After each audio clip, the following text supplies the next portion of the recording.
স্ত্রীকে কেউ প্রিয় নারী বলেই না, কারণ তার প্রতিটা ভালোবাসা যেন দায়িত্বের ভেতর ঢাকা পড়ে যায়।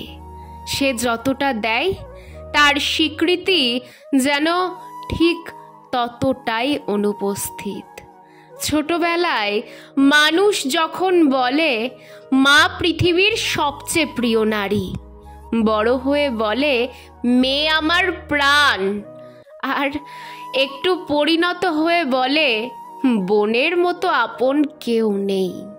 তবু মুখের ভাষায়, শ্রদ্ধায় বা ভালোবাসায় কেউ বলে না আমার স্ত্রী আমার সবচেয়ে প্রিয় নারী। স্ত্রীকে কেউ খুঁটিয়ে দেখে না, কিন্তু তাকেই দিয়ে দেয় জীবনের সবচেয়ে কঠিন দায়িত্বটা।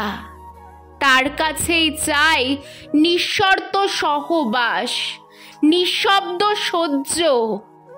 তার কাছেই আশা করে এক ফোঁটা অভিযোগহীন সংসার।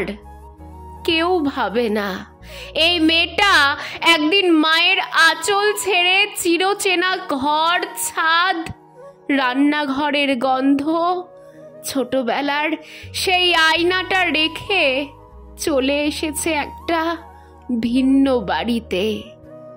কেউ বোঝে না সেই মেয়েটা কিভাবে অভ্যাস পাল্টে নতুন পরিবেশে খাপ খাইয়ে নেয়, অথচ তার হাসিতে, খাবারের স্বাদে বা চুলের বিনুনিতে সবাই খোঁজে ভুল।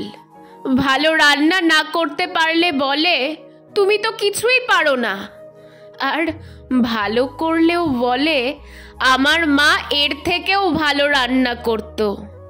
হাসপাতালের বেডে যখন স্বামী শুয়ে থাকে, এই অযোগ্য স্ত্রীটাই নির্ঘুম থেকে পাশে বসে চুলে বিলি কেটে দেয়।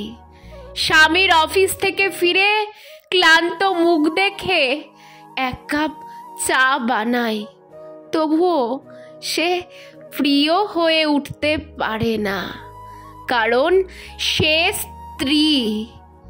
কেন এমন হয়? স্ত্রীকে ভালোবাসি বললে কি পুরুষত্ব কমে যায়, নাকি মনে হয় অন্যরা হেসে বলবে বউয়ের গোলাম?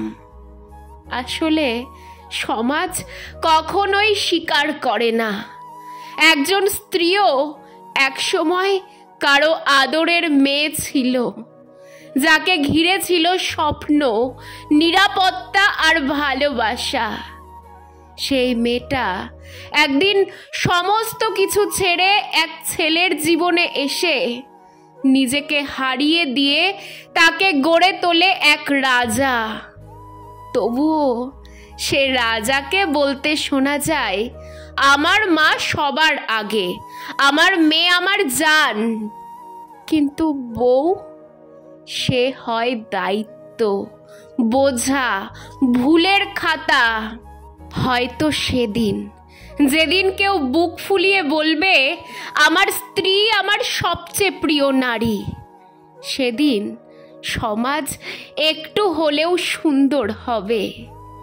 একটা মেয়ের আত্মত্যাগ শুধু দায়িত্বে নয়, ভালোবাসার স্বীকৃতিতে ফিরবে।